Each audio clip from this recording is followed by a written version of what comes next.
pero muchos gobiernos en términos de cooperación o de otro tipo de gestiones o de ayuda internacional hacia los países lo consideran, ¿no? Sí.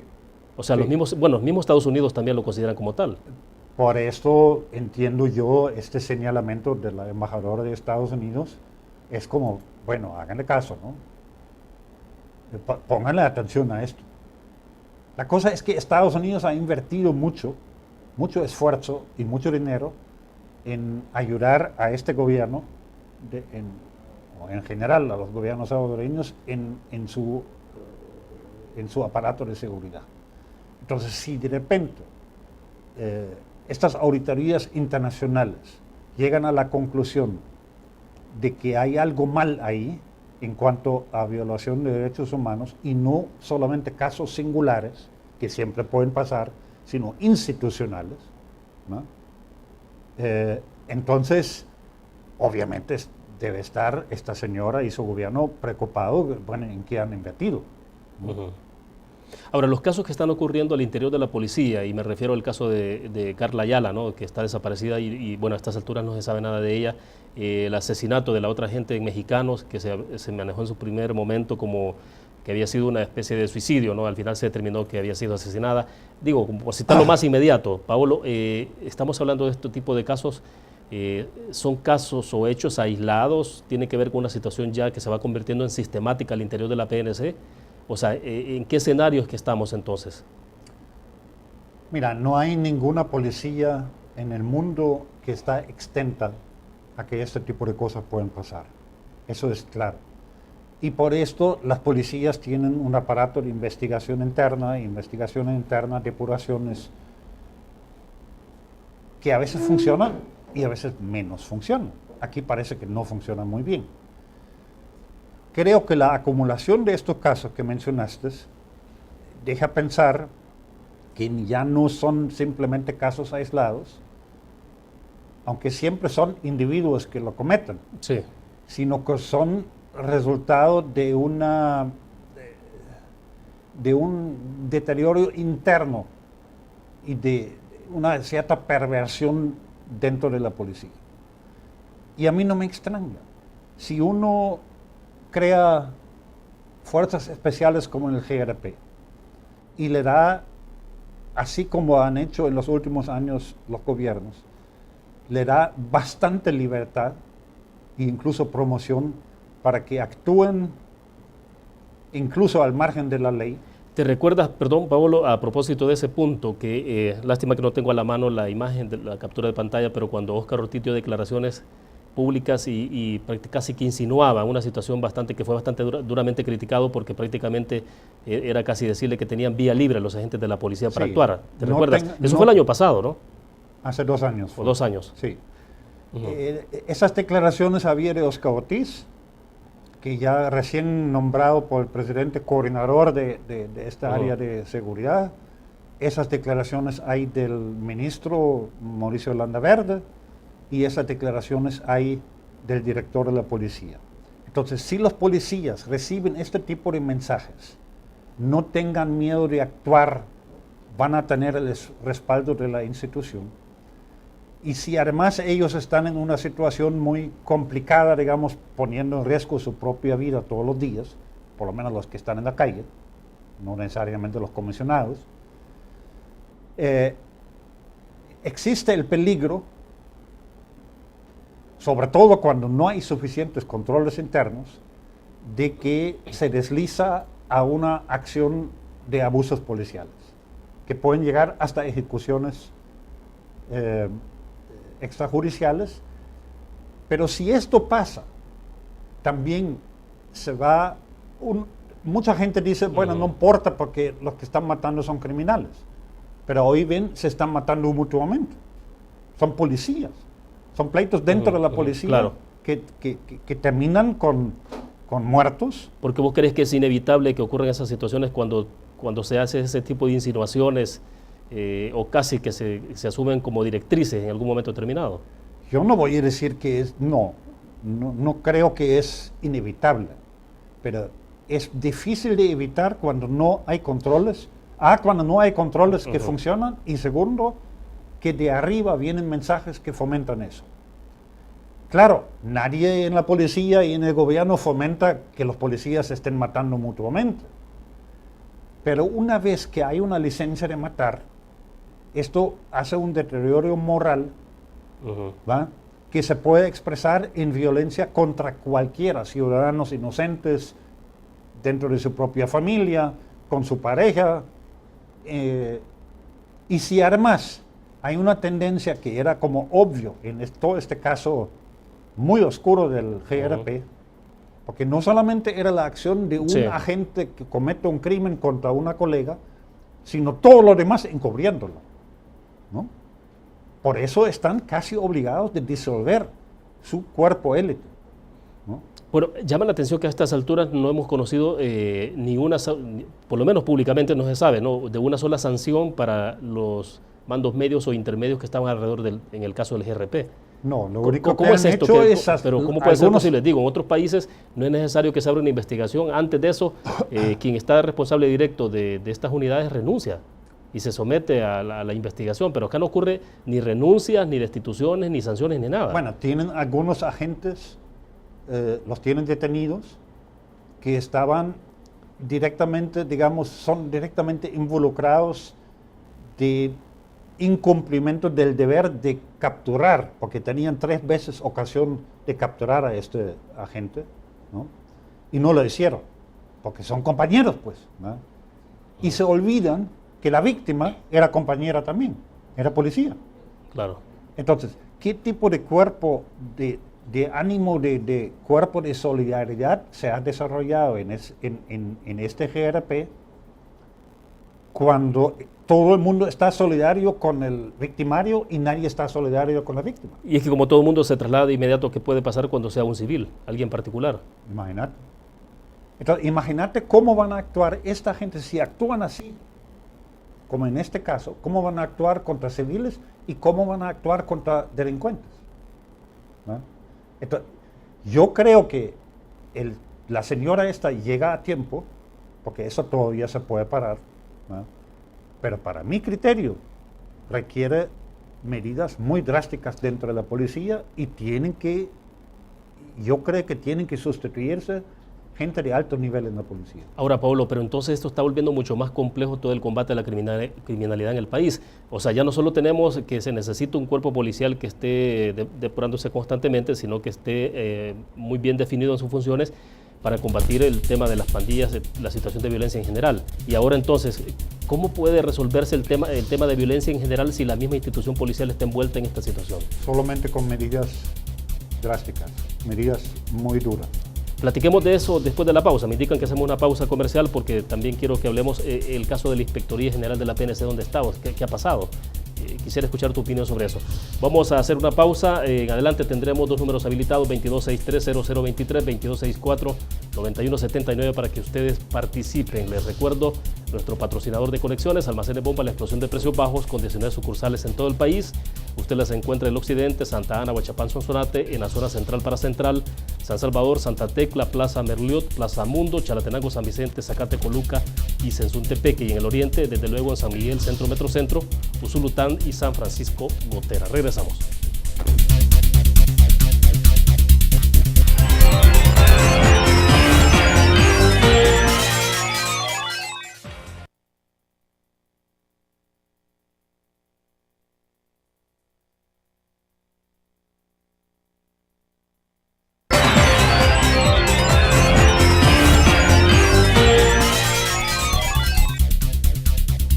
Es un gusto que siga con nosotros. Paolo Lurs, articulista, periodista, articulista del Diario de Hoy, está con nosotros en nuestros estudios acá en San Salvador. Transmitimos en vivo de la ciudad capital. A ver, Paolo, a ver si me ayudan los compañeros de producción para poner el full pantalla que tenemos acá proyectado. Porque lo que tenemos es una versión que recoge la prensa gráfica, dice en declaraciones atribuidas a la embajadora norteamericana: tras un incidente grave en la PNC, no hay que tratar de tapar el sol con un dedo. Dice que las mejores policías de todo el mundo tienen que poder autorregularse. Hay una nota completa, se la vamos a dejar ahí un momento para que ustedes puedan verla también. Ahí está, justamente eso es lo que me refería. la declaración, la cita textual del embajador de Estados Unidos y la preocupación que de alguna forma está expresando sobre lo que ocurre al interior de la PNC. Y Paolo, bueno, no es casual, ¿no? Esta declaración también ocurre en el contexto de la visita de la relatora especial de Naciones Unidas. Yo quiero agregar algo. Eso es correcto lo que dice la embajadora. Los mejores policías del mundo tienen que poder autorregularse, pero hay algo más. Tienen que estar bajo una supervisión de una entidad civil. O sea, no solo estamos hablando, perdón, de la Inspectoría General interna y de sus mecanismos internos, sino desde afuera. Esto en nuestro país es el Ministerio de Justicia y Seguridad. Pero ahorita esto está en manos de policías. Entonces, hay oficiales policías, Landaverde, ¿no? Y otros, viceministros, que han subido al ministerio, desplazando a los civiles, y entonces son los mismos policías supervisando a la policía. Entonces hay dos mecanismos de control que no están funcionando, y hay un tercero. Y esto yo creo que tiene que discutirse en la Asamblea Legislativa. La Asamblea puede crear una comisión de supervisión de la policía, claro que sí. O sea, poner ojos vigilantes desde la Asamblea. Claro. Y cuando hablas de civiles, ¿a eso te refieres? ¿A la posibilidad que sea la Asamblea o puede ser una estructura? A cualquier instancia civil de funcionarios que no son policías, no tienen mentalidad de policía, no están bajo este reglamento interno de solidaridad de policías con policías, ¿no? Que siempre tiene su lado positivo, pero tiene uno muy peligroso también, como se ve en estos casos del GRP. Entonces, una policía tiene que estar, igual como una fuerza armada, ¿no? Tiene que estar bajo mando civil. Yo soy de la opinión que el próximo ministro de Defensa también tendría que ser un civil. Las naciones democráticas no tienen militares como ministros, tienen civiles. Bueno, pero eso será quizás en el próximo gobierno, pero no en esto, ¿no? Ya, porque Guía País ya prácticamente lleva 10 años ahí. Vaya. Pero el problema ahorita no es la Fuerza Armada. Sí, claro. El problema es la policía que tenemos. Sí. ¿Va? Cuando yo estoy hablando de que hay una tendencia de estos últimos dos gobiernos de militarizar la seguridad pública, no estoy hablando de los militares. Estoy hablando que están militarizando a la policía. Entonces, y lo que vemos son consecuencias de esto. Es que hay toda una contradicción. Después de los acuerdos de paz, nació la Policía Nacional Civil. Ese es el apellido de esa policía. Y esto tiene un gran significado. Y lo que tenemos de situación en este contexto no tiene nada que ver, Pablo, con el hecho de cómo se conforma la policía. Pues algunos sugieren de que es que, bueno, la incorporación de hacer ese equilibrio, de poner gente de los dos bandos, es lo que ahora ha desencadenado lo que tenemos. ¿No tiene nada que ver a tu juicio? No sé si no tiene nada que ver, pero esto no es el fondo del problema. El fondo del problema son gobiernos que no saben cómo enfrentar de manera adecuada situaciones de inseguridad y de violencia y que recurren a que la policía hace trabajo sucio. Y esas son las consecuencias de esto. Ahora bien, además de las estructuras que vos pensarías que se pueden crear, ¿hay que repensar ya el fundamento mismo de la Policía Nacional Civil? Digo, 26 años después, ¿no será necesario que se haga un replanteamiento? Yo creo que el próximo gobierno, una de las tareas que tiene urgentes sobre la mesa es una reestructuración conceptual, organizativa, educativa, que tiene que ver con la formación de los policías, en todo sentido de la Policía Nacional Civil. Yo creo que eso es una institución valiosa, con elementos muy valiosos, mal conducida, mal organizada y en peligro de pervertirse. Eso hay que revertirlo, pero eso es perfectamente posible. Eso depende del valor que tenga el próximo gobierno, quien sea que lo asuma, de tomar medidas drásticas en vez de tratar, lo que dice la embajadora, de tratar de tapar el sol con un dedo. Porque esto solo lo hace peor. No puede haber impunidad ahí. Bueno, perfecto. Yo creo que pasamos entonces a otro tema para tratar de avanzar un poco sobre los otros temas y quizás nos vamos a la parte de los temas políticos, sobre todo electorales. Me llama la atención esta caricatura de Alecus, ¿no? ¿Qué opinas del llamado de Nayib Bukele de no ir a votar en esta elección?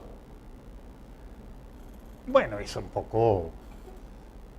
Pues yo puedo entender por qué lo hace, porque como él, por las circunstancias como se dio la separación del frente, no es candidato para nada en esas elecciones no le interesan. Le interesa más bien que los partidos existentes que participan en esa elección se debiliten y que él, que tiene la intención de entrar con un partido que está creando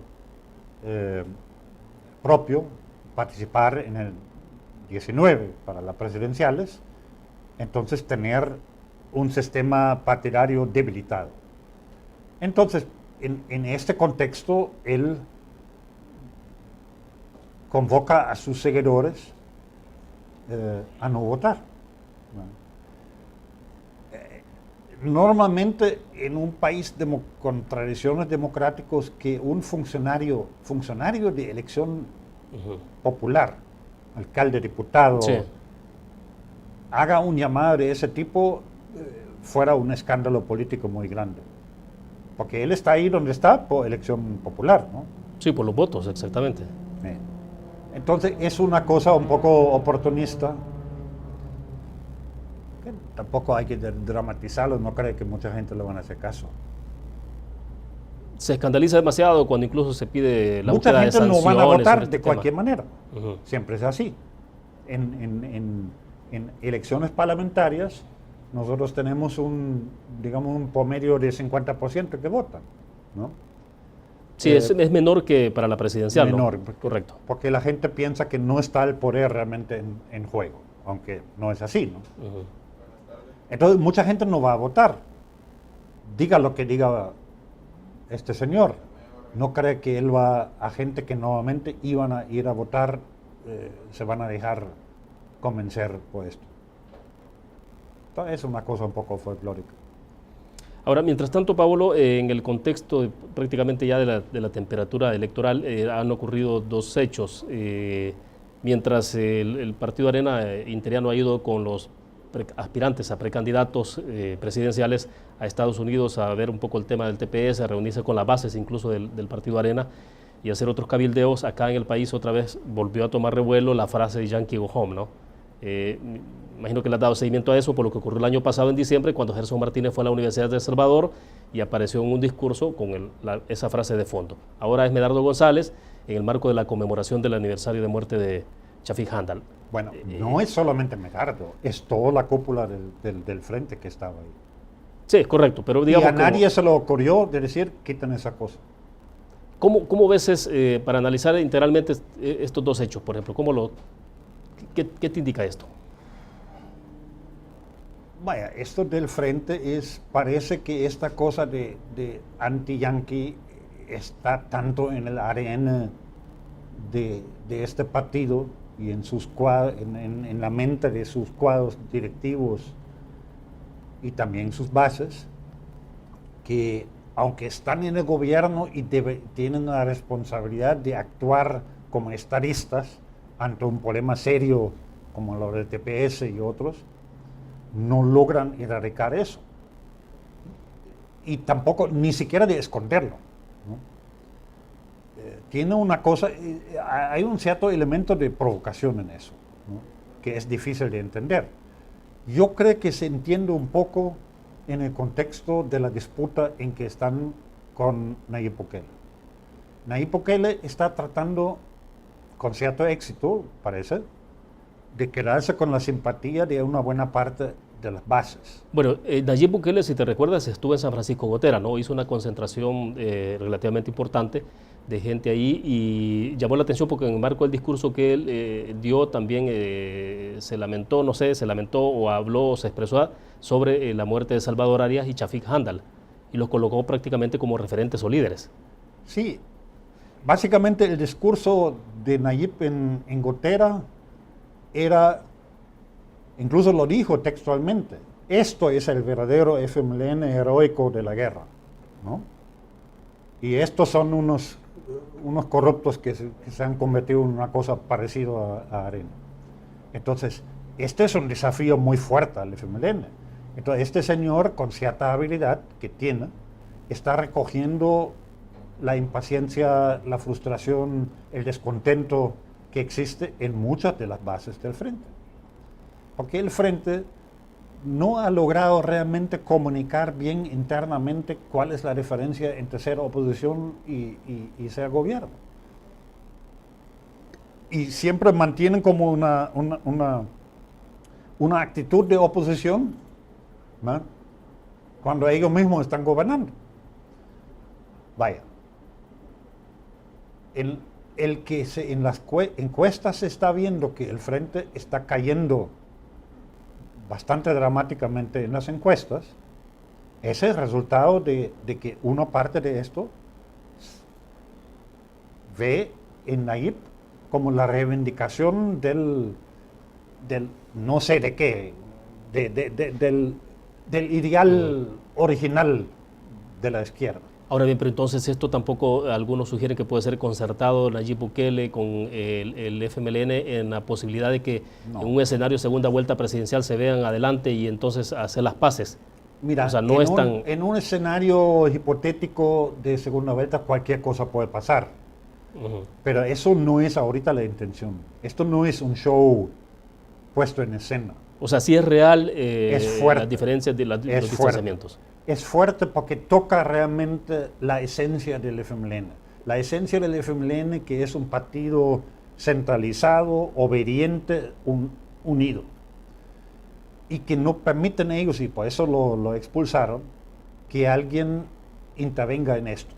No se lo han permitido a Mauricio Funes, no se lo han permitido a los renovadores que tenían que salir del frente, no se lo van a permitir a Oscar Ortiz, y no se lo permiten a nadie. Mucho menos a alguien tan extraño para ellos, que puede ser un aliado, pero no alguien que le dan realmente voz y voto internamente. Entonces, eso, el señor Bukele realmente está tocando la esencia del frente y tiene reacciones muy fuertes. Él va a hacer ese tipo de gira en todas las zonas emblemáticas del FMLN. La próxima me dijeron que va a ser en Suchitoto. Y se supone que también va a estar con más presencia en Oriente. Y Oriente, donde el FMLN en términos generales o relativos, pero ha sido bastante fuerte, ¿no? Exactamente. Ahora bien, entonces, cuando hablas del caso de Nayib, con lo que está haciendo, de posicionarse de alguna forma sobre las bases del FMLN, o más bien quitarle base al FMLN, el FMLN entonces trata de reivindicar sus raíces. Entonces, Yankee Go Home, eso es parte de eso. Entonces, en el momento en que menos les conviene, por la situación interna del país, por el deterioro del gobierno, por la tensión con Estados Unidos. TPS. Ajá. En el momento menos propicio de esto, se vuelven también a un discurso más radical, ¿no? Esto a mí me indica que independientemente ya de lo que va a hacer, si va a haber realmente una tercera fuerza considerable encabezado por Nayib, el frente está en una crisis y va a perder en grande estas dos elecciones. Las dos elecciones, diputados, alcaldes y la presidencial. Sí. Sí. ¿Lo ves eso inevitable? Lo veo inevitable, sí. Sí, pues bueno, estamos a un poquito más de un mes para las elecciones, ¿no? Sí. Hay un tema que siempre me interesaba hacer el análisis, Paolo, en las encuestas, cuando uno observa el término de cómo ha estado el comportamiento de imagen del FMLN. Y te lo dicen los expertos en la lectura de encuestas, la gente que se dedica a esto, ¿no?, que lo más difícil de sostener siempre para un partido político es cuando comienza a decaer la imagen del partido. Sí.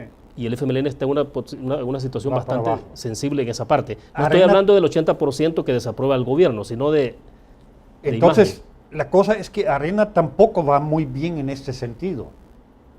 No se levanta, pero no va en caída. Y para contestar esa otra parte de tu pregunta, creo que lo que todo el mundo está observando de cómo están manejando la primaria interna sobre la candidatura, creo que a esta altura ya empieza como a mejorar la imagen de Arena. Perfecto, vamos a la pausa y hablemos entonces al regreso los últimos minutos de cómo se ve Arena en cómo perfilar su candidato presidencial y cómo se ve el FMLN ahora, el caso de Óscar Ortiz tensionando con Gerson Martínez. Vamos a una pausa, regresamos después de esto.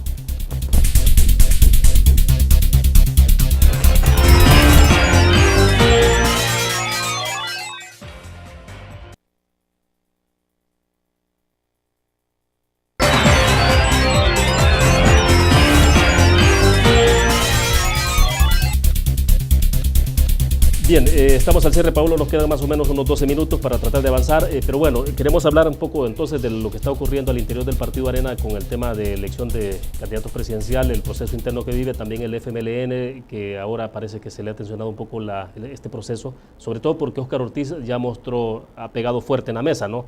Por lo menos inicialmente diciendo, bueno, pidiéndole a Gerson que sea más ético, por todo el proceso que está dando, donde le están cargando los dados a favor de Gerson Martínez. Pero en ese contexto hay un elemento que quiero que lo analicemos rápido también, porque tiene que ver con elecciones, tiene que ver con la situación política que ve el país, América Latina en general, Paolo, y es justamente esto que tenemos. Lula da Silva en Brasil, antier 3 jueces ratificaron la condena, y no solo eso, sino que de 9 años que tenía le subieron a 12 años de condena.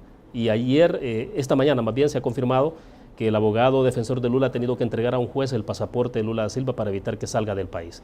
Claro, aquí fue diferente, no le permitieron que se fuera para donde los amigos. Quisiera escuchar un poco la opinión tuya de esto antes de pasar al tema interno de los partidos. Bueno, ahí hay un elemento más. Esta condena a Lula también significa que no puede ir de candidato en las elecciones, lo que él quería hacer. Claro.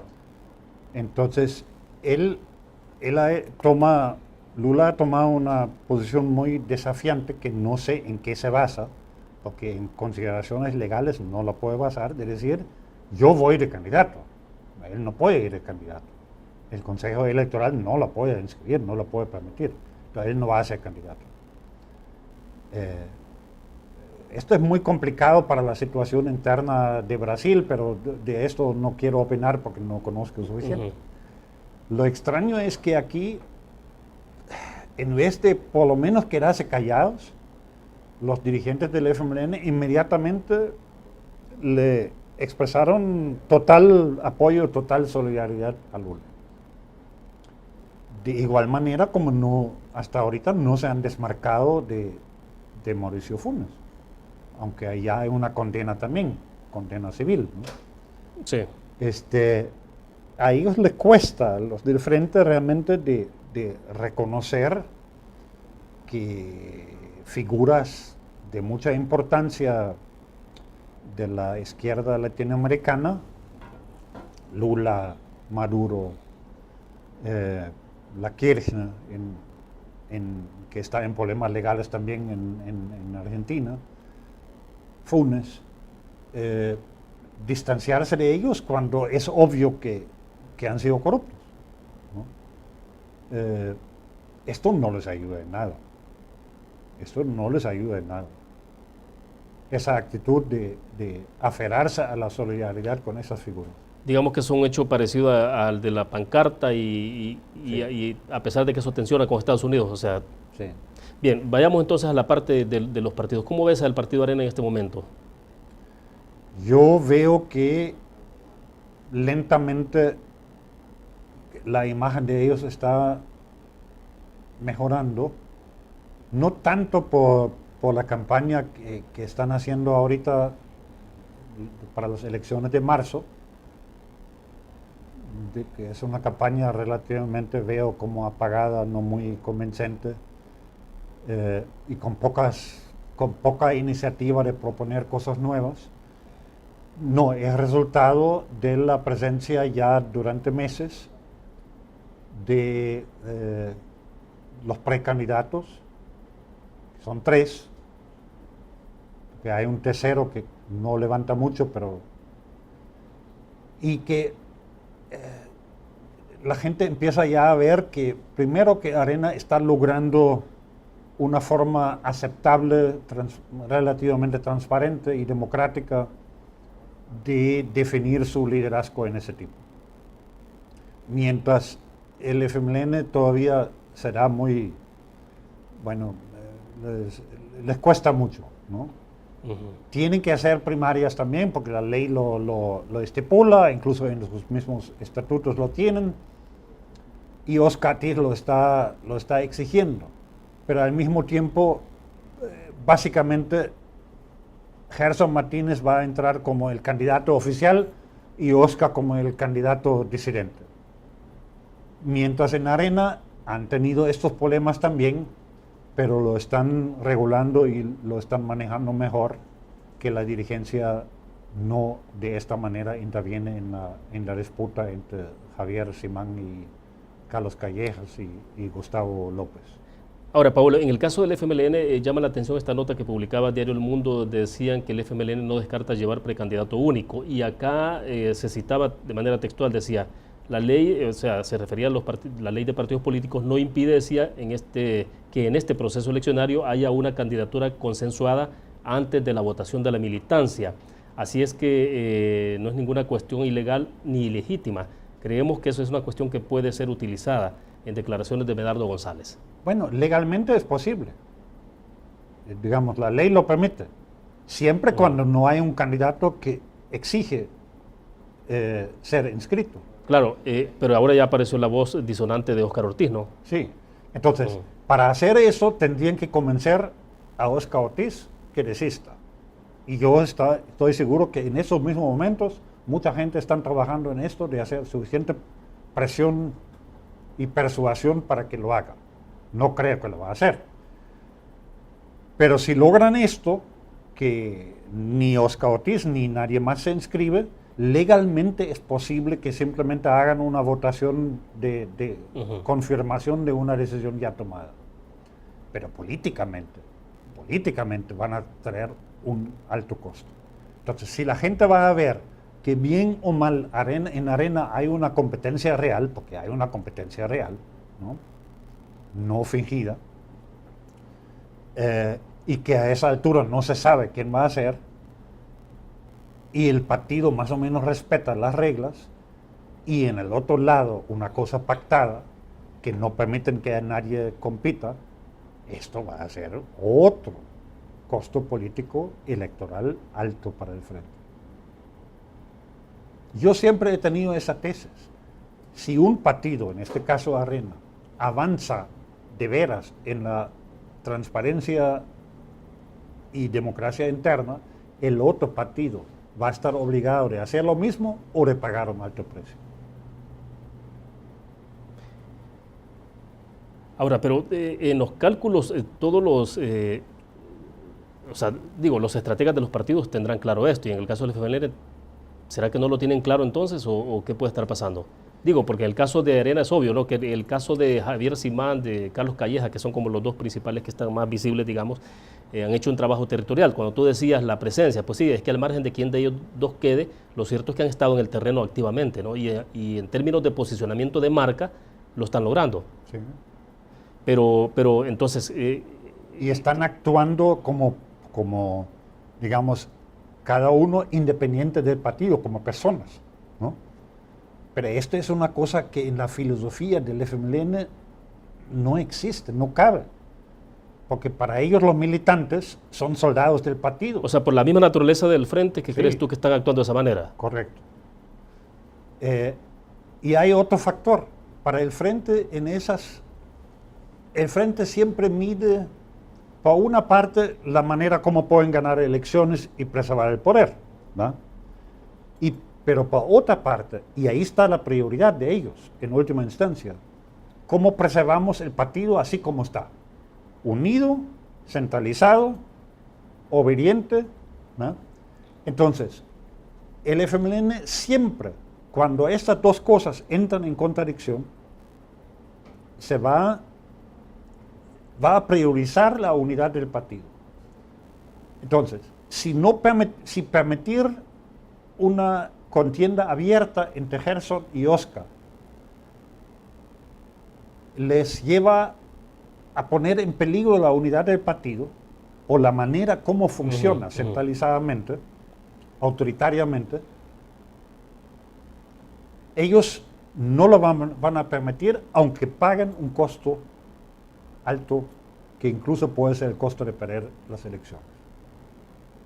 Lo mismo, no es la primera vez que esto pasa. O sea, podrían arriesgar incluso eso, de decir, claro, bueno, vayámonos entonces a la segunda posición, aunque perdamos la elección de diputados o la presidencial. Cuando el candidato natural y el único que podía haber ganado en las elecciones, ¿cuándo fue electo Paco Flores?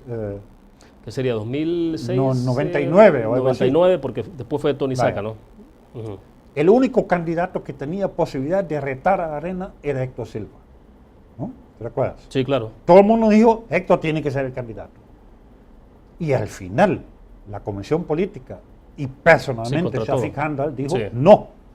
Y cuando yo le pregunté en una entrevista, Shafik, pero eso significa que no van a ganar, y dijo, y si solamente para ganar el poder, el gobierno, no voy a poner en peligro la esencia del partido. Y tal cual ocurrió, ¿no? Tal cual ocurrió. Ahora bien, pero ¿ves a Óscar Ortiz tirando la toalla entonces? A pesar de que hizo algunas declaraciones de que pretende competir. No sé, Óscar es un tipo un poco difícil de calcular. Yo tampoco nunca me imaginaba que iba a aceptar ser vicepresidente de Sánchez Serén. Nunca me lo imaginaba. Y lo convencieron.